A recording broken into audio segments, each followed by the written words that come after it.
Corría el año 1961 en la ciudad de Guantánamo, Cuba, y hasta ahí llegó un equipo de cineastas y técnicos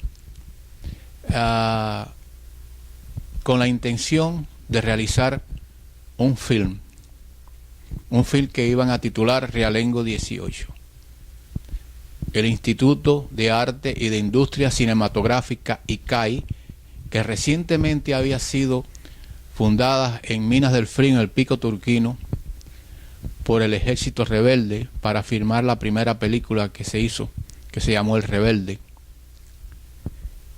Y a instancia de Fidel Castro, que había leído un trabajo, un escrito del comunista Pablo de la Torriente Braut, que titulaba Tierra o Sangre, al referirse, según Pablo de la Torriente Braut, el trato que los terratenientes, los geófagos, los americanos dueños de ingenios y propiedades en Cuba le hacían a los campesinos.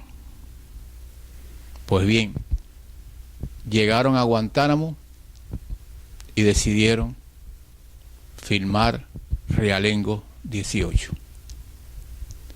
Yo en esta oportunidad voy a compartir con mi amigo Arnaldo Pubillones el otro lado de la moneda de lo que significó Realengo 18 para los que en aquel entonces vivíamos en la ciudad de Guantánamo y fuimos testigos de sección lo que se hubo realizar allí en este trabajo autorizado, solicitado por Fidel Castro. Con el paso de los años se llega a la conclusión de que hay un conducto entre tierra o sangre, libertad o muerte, patria o muerte, que vienen de una misma matriz, el comunismo. Arnaldo Pubillones, que dame el nombre de algunas cosas que tú recuerdas con nostalgia, con cariño, con devoción de nuestro querido Guantánamo. Manolo, yo no sé si tú te acordarás del campanario, que era donde nacía el río Guaso. Y pues una vez lo visité con un grupo de amigos y escalamos hasta allá, hasta el campanario, y entonces nos dimos un chapuzón allí, porque eso tenía como una cueva que los muchachos les gustaban ir a bañarse allí. Y otra cosa que a mí me gustaba mucho, me impresionaba de nuestra ciudad de Guantánamo, era lo que era la salida de Guantánamo a Santiago de Cuba, es decir, la antigua salida, porque ya actualmente esa no es la salida de Guantánamo a Santiago. Han hecho una represa, le llaman La Yaya, y esas lomas tenían como un manantial. Exacto. Que bajaba el agua, se arrastraba. Como una cascada. Una cascada. Natural.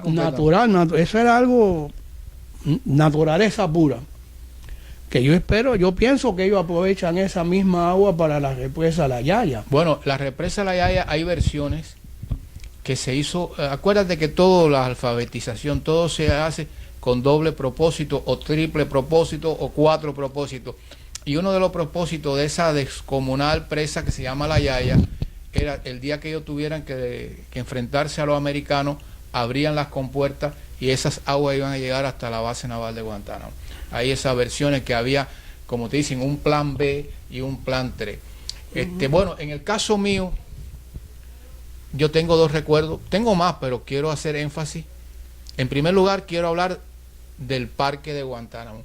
El Parque de Guantánamo, su estatua de Periquito, un parque moderno que hizo un alcalde conocido de Guantánamo, Fermín Morales, la iglesia Santa Catalina de Rice, y era el lugar, era como una plaza donde el pueblo guantanamero se reunía para hacer relaciones públicas, para compartir, para enamorarse, para escuchar la retreta. A mí creo que en esa plaza estaba contenido todo un cúmulo de cosas que se te quedan grabadas para siempre. Y en segundo lugar, Santa María, que es donde yo vivía, que era, en mi opinión, era un lugar paradisíaco, era un lugar de unas 40 o 50 familias que vivían en ese sitio, ya te digo, paradisíaco. Estaba el río Guaso, estaban las arboledas, los mangales, estaban unos clubes, estaba Vigil, dueño de la creación, que hizo una gruta y se confundió porque hizo la gruta de Lourdes, pero la virgencita era la de Fátima. Pero bueno, eso siempre se hablaba de eso. Pero ya te digo, era un lugar paradisiaco, se vivía con mucha paz, se vivía muy bien. Y desgraciadamente, cuando llegó la revolución, a medida que fueron interviniendo y quitando esas propiedades, cogieron y se lo fueron entregando a la gente del Ministerio del Interior. Es decir, todas esas casas que se la iban quitando a los dueños, mi casa fue ocupada por el Ministerio del Interior. Así que ya te digo, esas son las dos cosas que yo recuerdo con mucha nostalgia. Dime, yo creo que en la historia futura de Guantánamo, los historiadores de Guantánamo tendrían que significar que la juventud cubana se reunía en el Parque Martí para planificar la salida por la base naval de ahí Guantánamo. Lo anunciaban, exactamente. Ahí los muchachos que estaban ya preparando su escape de Cuba se reunían en el parque, ahí trazaban sus planes y ahí pues cruzaban esa concha, la llamada frontera. En esa tarima se hicieron juicios de muchachos que escapaban allí, que incluso la palabra esta que se ha hecho contestatario, yo creo que en cierta forma tienen un origen guantanamero, porque era tan burdo aquel teatro, aquel fiscal Gordón, Barrigón, y aquel abogado de defensa, que los muchachos y la gente llegó un momento que le perdió el respeto y le decían a los muchachos, contéstenle,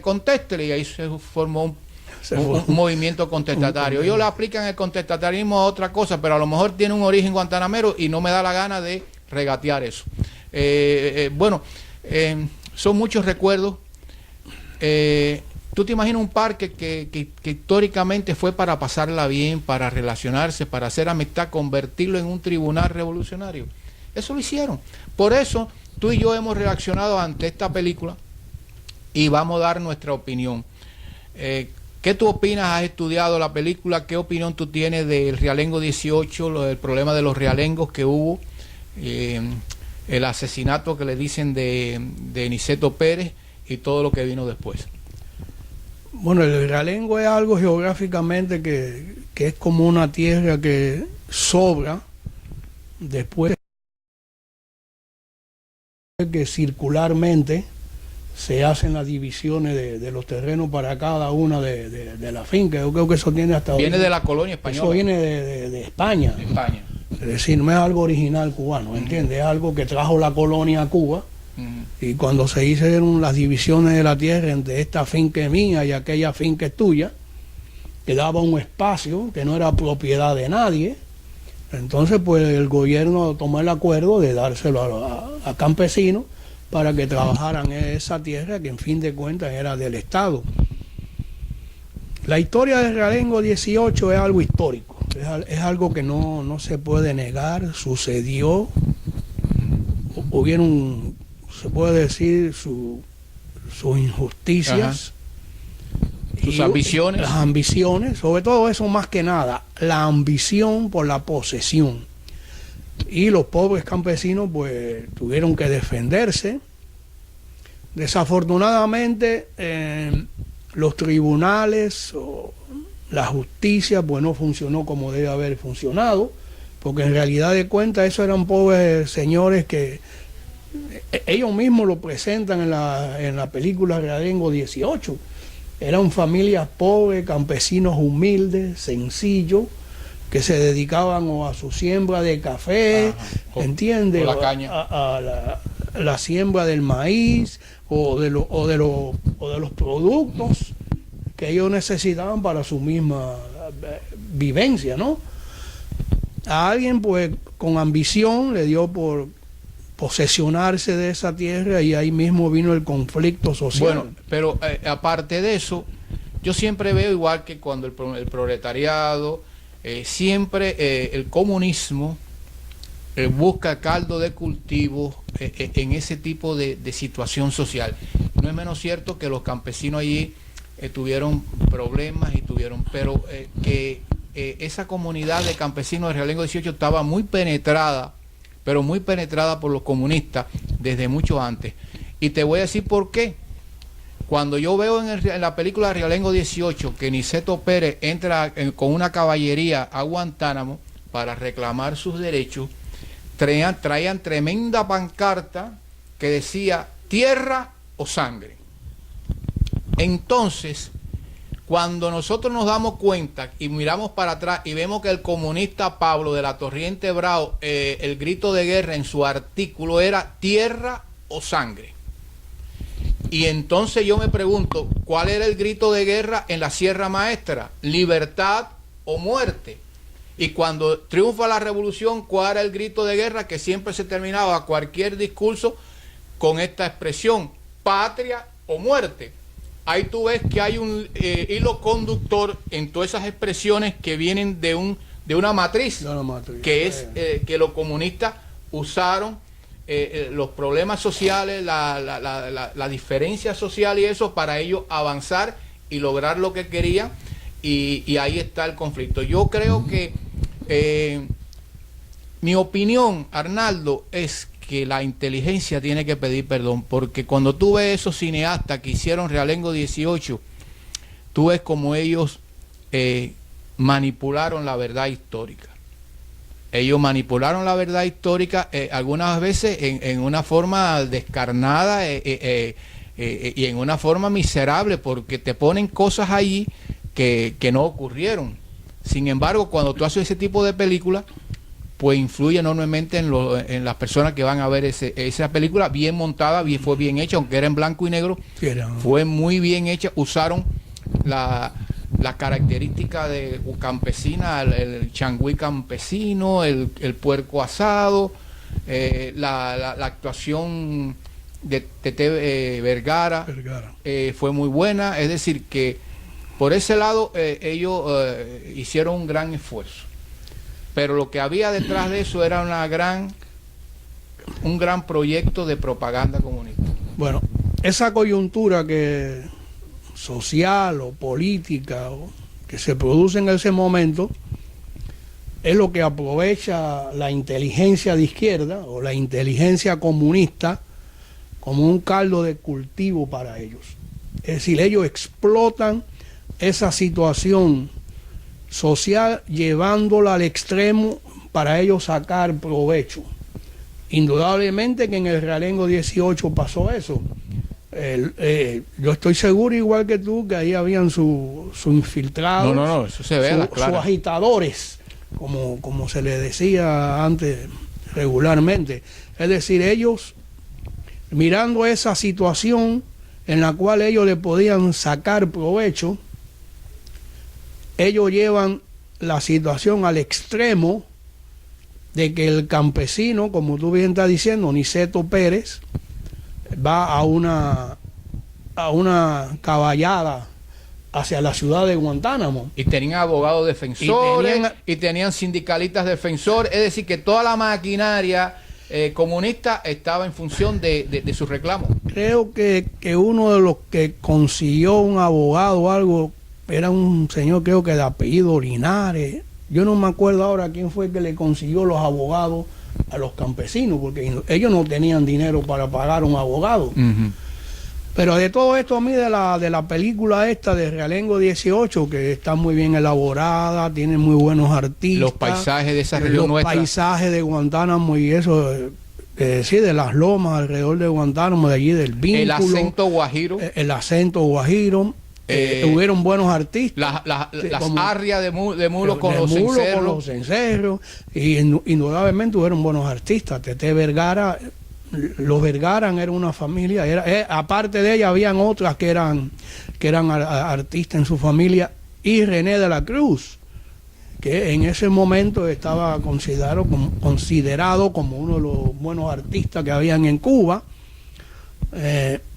Pero la cuestión es esa intriga de dar datos o de querer convertir ese hecho como en una cuestión de clases. Exacto. Es decir, el comunista siempre va a llevar todos los conflictos, la lucha de clases, a una lucha de clases. Que tenga un descontrol la persona que por su ambición quiere poseer esa tierra, no es para que se quiera presentar una cosa que no... Es más, yo cuando vi esa película me quedé asombrado, porque yo siempre oí que el líder de todas esas cosas era Lino Álvarez. No Niceto Pérez. Yo no creo, a lo mejor Niceto Pérez estaba también allí, pero o lo engrandecieron porque fue el que mataron. Exacto, porque fue el mártir. Vamos a decirlo así. Es el mártir que hay que levantar en bandera. Ahí. Lino Álvarez murió bien, no lo mataron ni nada de eso. Pero yo tenía una familia que estaba, decir, yo tenía 2 tíos que estaban activos en la política esa cubana de esa época, y yo oía siempre Lino Álvarez. Quizá Niceto también estaba en esa lucha, no, yo no le quito los méritos a Niceto, pero yo siempre oí que el líder de esos campesinos era Lino Álvarez. No, y ellos tenían comunicación con Pablo de la Torriente Bravo. Eso no te quepa la mano. No, porque déjame decirte algo, esta es la cuestión. Ellos tienen que alar la sardina. Claro. Los comunistas en Cuba se hicieron muchos frentes. Por ejemplo, el periódico Hoy y muchos periodistas en Cuba en aquella época, la cruzada de ellos era por el problema racial, por el problema de los negros. Otros hicieron la cruzada por el problema campesino. Y así fueron buscando argumentos y justificaciones para ellos avanzar su agenda. Una cosa que quiero decir, porque es despreciable como Eduardo Manet y el dominicano Oscar manipulan la historia de esa región nuestra en eventos que ocurrieron. Por ejemplo, en la película tú ves como cuando ellos entran, que la Guardia Rural le hace frente y suenan los disparos, porque ellos intentan poner ese cartelón de tierra o muerte en la estatua de Periquito Pérez, y se ve al fondo nuestra iglesia Santa Catalina de Ricci. Entonces los guardias lo repelen, y cuando se forma el tiroteo, de buenas a primeras aparecen varios marineros en la zona de tolerancia de Guantánamo, tocándole a la puerta a la prostituta para que lo protegieran. ¿Qué tiene que ver? Eso, por cierto, que 2 de los extras, yo lo conocí, uno de ellos era muchacho de Guantánamo, que salir en el cine. Quisieron aprovechar el momento para salir en el cine. Eduardo Manete y Oscar Torres, ¿qué tienen que ver esos americanos con la entrada en zafarrancho de combate de Niceto Pérez y los demás? Ahí donde tú ves como ellos ponen, porque después vamos a entrar en Guantánamo 1965, y ellos buscan con relación a Guantánamo, que eso es lo que me duele de Guantánamo. Esta inteligencia nos convirtió a nuestro Guantánamo en un Macondo de Gabriel García Márquez. Guantánamo era un horror, los marinos por un lado, la prostituta por otro, los explotadores, los geófagos. Era un horror, y eso no era así. Tú y yo todavía, Dios nos ha dado licencia para decirle a Eduardo Manet, a Fidel Castro, a Pablo de la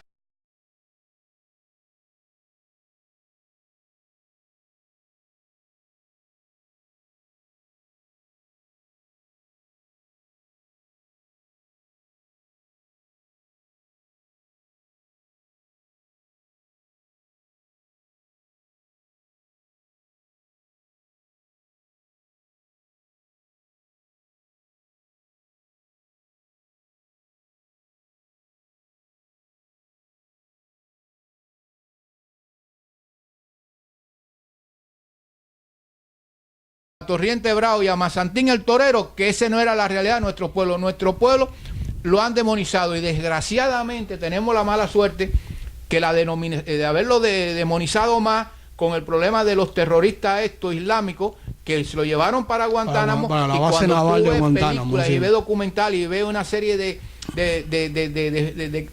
programas en el mundo entero, cuando quieren meterle miedo a alguien y dice, oye, te vamos a mandar para Guantánamo. No, nosotros los guantanameros no nos merecemos eso. Dímelo tu opinión. Bueno, eso de que tú hablas ahí, que de momento aparecen los dos Marines. Sí. Acobardados huyendo. Eso parece como una cuña. Sí. Pero... Es algo que no viene en concordancia con el desarrollo de la película. Y del momento. Y de la situación. Y la situación. Entonces, de momento,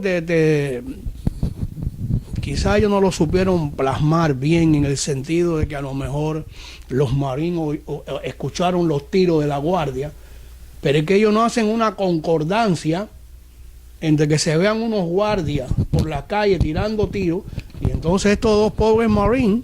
Pero da la casualidad que siempre estaban los marines, que nosotros estamos conscientes que en Guantánamo los marines, incluso los cubanos, embromaban a los marineros americanos, le rentaban unos pencos, unos flacos, y le tumbaban el dinero, y tuvieron los americanos corriendo por todas las calles de Guantánamo. Entonces, qué casualidad que esos marines, cuando se forma el problema, están en la zona de tolerancia. No, y tocando en la puerta como unos cobardes. Esa es uno de los ejércitos más bravos. La impresión uno de los ejércitos más bravos en la historia moderna, porque ahí está Japón, mira, ahí está...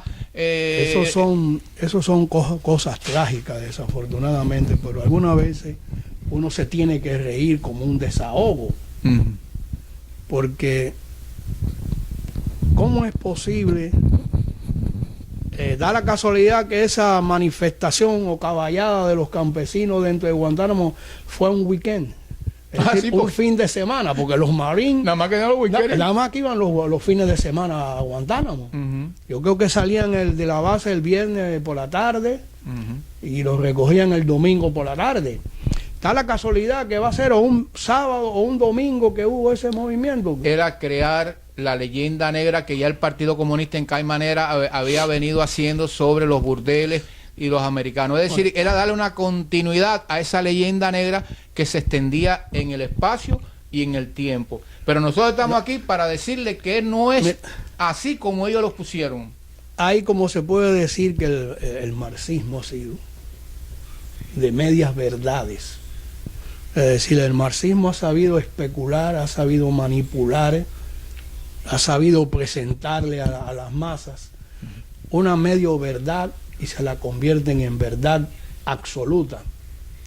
Entonces, todos estos hechos que suceden con los campesinos, ellos cogen la media verdad, pero la agrandan a su conveniencia ideológica.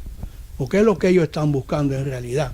Ellos están buscando... Y lo han logrado, lo lograron. No, lo logran, lo consiguen, porque desafortunadamente la inteligencia, que siempre ha sido más absorbida por el marxismo, ha sabido presentarle a esta masa lo que le conviene a él.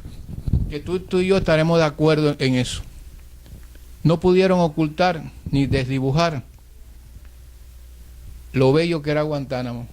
Esas calles limpias, la limpieza de Guantánamo, esas calles rectilíneas, esas viviendas, eso no lo pudieron ocultar, y en el Realengo 18, en el documental, aparece todo eso. Tú sabes que a mí esto, uno que jamás en su vida ha sido marxista, ni ha tenido el más mínimo simpatía con el marxismo, desde primera vez que yo abrí un libro marxista y lo leí, dije, esto ni fu ni fa. Inclusive hay un familiar demasiado utópico y malintencionado. Hay un primo mío ese, en la época esa en que nos íbamos de Cuba, entonces estaba el tío mío, que era el papá de él,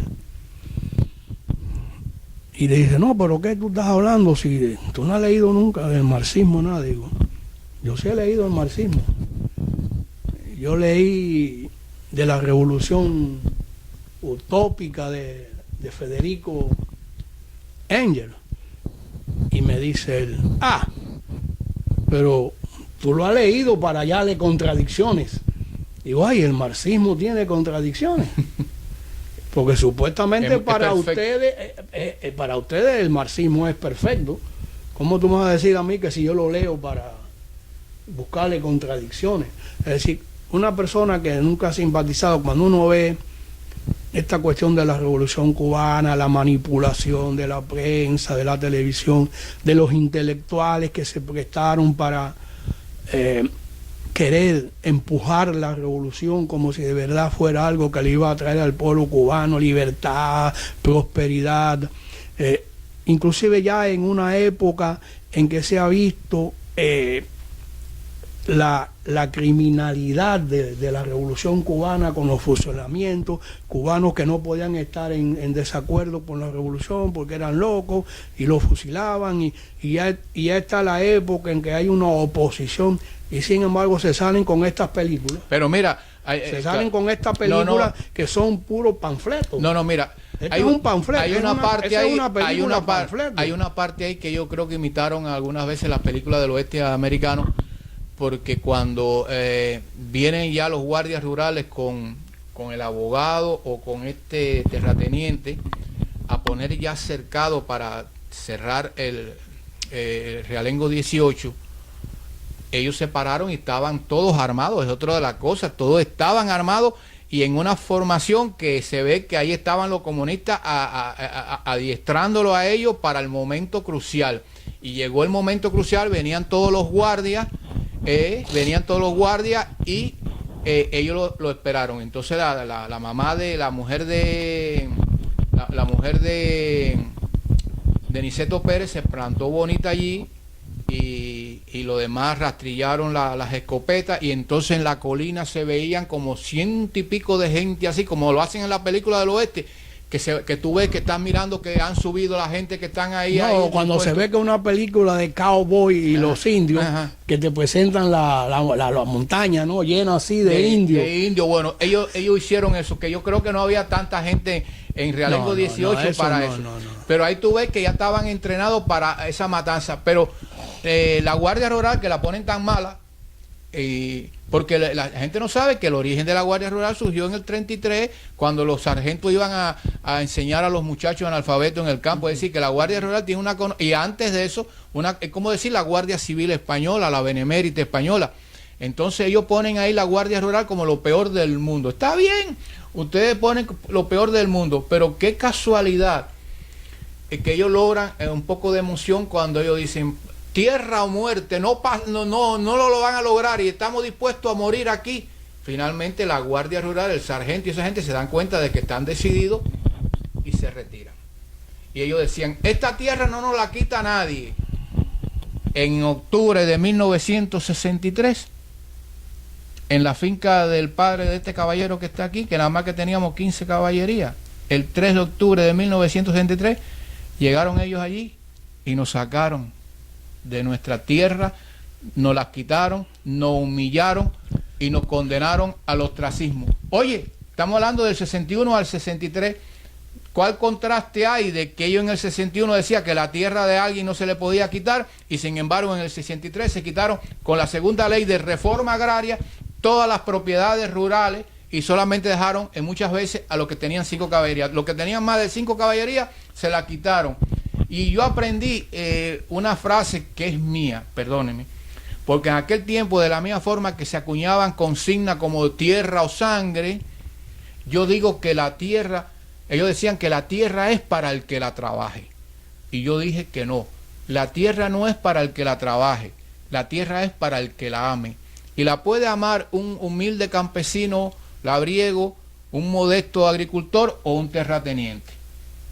Y la prueba está cuando triunfa la revolución, todas esas campesinadas de la Sierra Maestra, de todos esos lugares, los hijos se alzaron y los padres que trabajaban la tierra abandonaron la tierra y se fueron para un apartamento en La Habana, en Santiago de Cuba o en otro lugar. Es decir, alguna vez si tú trabajas la tierra porque no tiene otra alternativa, pero la tierra es para el que la ame.